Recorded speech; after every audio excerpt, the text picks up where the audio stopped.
After a rather lengthy wait in line, I finally got my hands on Neverdead here at Tokyo Game Show at the Konami booth behind me.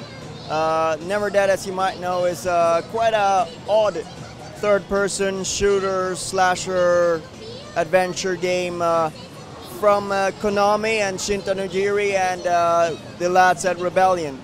And it features quite odd Japanese style design to characters and to monsters and stuff like that, but the real twist here is that Bryce, the demon hunter, immortal demon hunter, who's the main character, is well, he's immortal, so basically he can rip off his limbs, throw them away, have enemies eat his limbs, and shoot from inside and throw grenades from inside, all kinds of weird stuff. He can also have current going through his body, or he can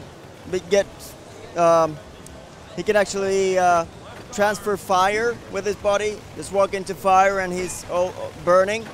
And I played a bit of it, and the first part was basically a rather standard shooting segment. There were spawning enemies all over the place, and you were fighting with your partner and using dual wielding guns and the rather peculiar sword mechanic where you lock onto an enemy and then you swing with the right stick. Rather special kind of style there that took some getting used to, and of course I don't know Japanese, so the instructions did little to help me with that, but basically you lock onto an enemy and then you swing with the right stick.